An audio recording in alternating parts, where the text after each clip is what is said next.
Hi, I'm Elena Arenz, ANGA Certified Rock Guide. I'm going to show you my favorite ways to set up a top rope anchor when you have two bolts at the top of a climb.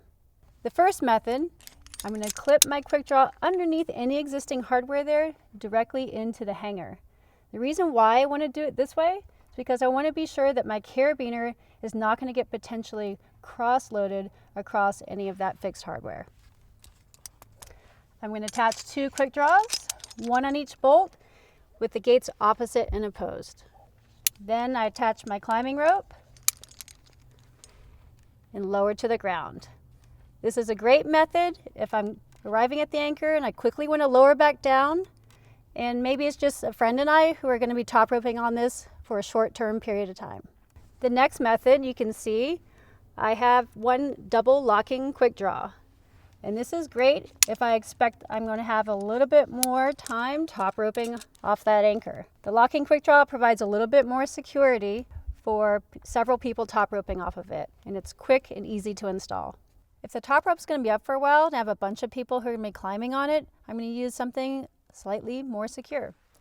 I'm going to take a 48-inch sling with two non-lockers, attach that to my two bolts underneath the hardware like we talked about.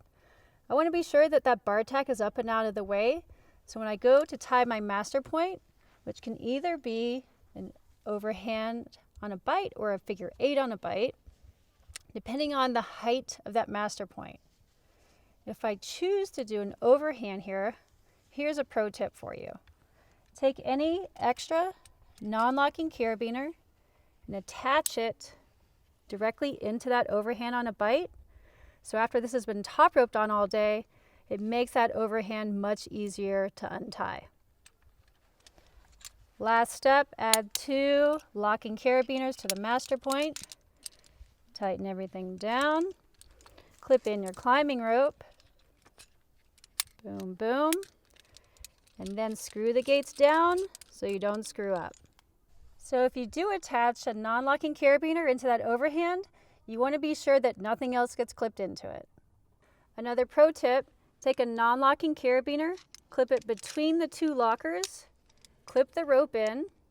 The reason why I'm doing this is not for any extra added security. The wider radius for the rope to pass over is going to increase the product life of my climbing rope and my locking carabiners. My final go-to is the quad. Again, a non-locking carabiner underneath the hardware. I'm going to double up my sling, keeping that bar tack isolated at the end. I'm going to tie an overhand knot about a third of the distance on one end. I'm going to tie a second overhand knot about a third of the distance on the opposite end. Experiment with different materials for constructing your quad. In this case, I'm using a Dyneema sling because the anchor is free and clear. It's not rubbing against anything.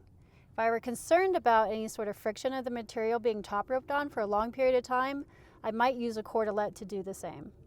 The reason why I use overhand knots is because they're easier to adjust. I want to move those down as close to my master point carabiners as possible to limit any possible extension should one side release. I'm going to take two locking carabiners, again opposite and opposed.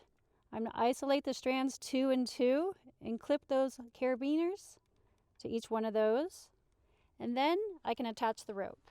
Once the rope is attached to your carabiners, you're going to screw down so you don't screw up, and now you have a perfectly self-equalizing top rope anchor that you can use to top rope multiple lines off of one point.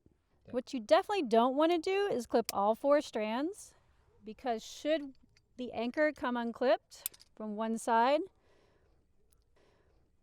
a best practice is to not top rope through the fixed hardware. So we always want to attach our rope with our own materials and then remove it when we're done climbing at the end of the day. Mussy hooks are great for lowering off of. I simply clip my rope into each one of them, paying attention to which way they naturally hang. Oftentimes they're not designed to be clipped opposite and opposed. Sometimes they are, so you need to be paying attention to how they naturally rest. Remember, mussy hooks are there for the final lower off, and they are not intended to be top roped off of. Another way to set up a top rope anchor is to thread the rope through the chain. But in this configuration, we've added a locking carabiner above the chain, so the carabiner is taking all of the friction, which is not inducing any extra wear on our fixed hardware.